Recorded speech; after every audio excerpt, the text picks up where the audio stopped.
अस्सलाम वालेकुम, आप देख रहे हैं माहनामा इंसानियत और मैं हूं आपकी मेज़बान मुबशरा। चलते हैं आज की रेसिपी की जानिब जो हमें भेजी है माजबीन ने, जिनका ताल्लुक है करोड़ पक्का से। चिकन शनवारी। अज्जा: कुकिंग ऑयल आधा कप, चिकन आधा किलो, अदरक लहसुन का पेस्ट आधा चाय का चम्मच, टमाटर 3 से 4 दरमियाने साइज के, हरी मिर्च बारीक कटी हुई 3 से 4 अदद, काली मिर्च पाउडर 1 चाय का चम्मच, नमक हस्बे जायका, हरा धनिया और अदरक गार्निशिंग के लिए।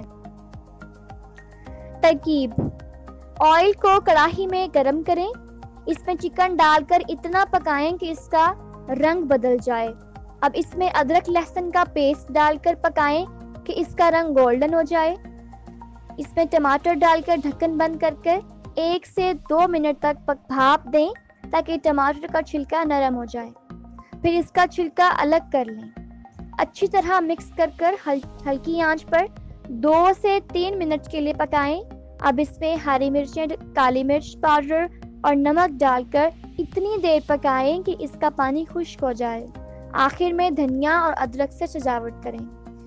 तो दोस्तों, ये थी हमारी आज की रेसिपी। उम्मीद करती हूँ आपको पसंद आई होगी। इसको ज़रूर लाइक कीजिएगा, शेयर कीजिएगा और हमारे चैनल को ज़रूर सब्सक्राइब कीजिएगा और मुझे कमेंट्स में बताइएगा कि आपको हमारी आज की रेसिपी कैसी लगी। माहनामा इंसानियत गूगल एप्लीकेशन पर हर मुफ्त हासिल करें। एप्लीकेशन का लिंक वीडियो की डिस्क्रिप्शन में मौजूद है। शुक्रिया।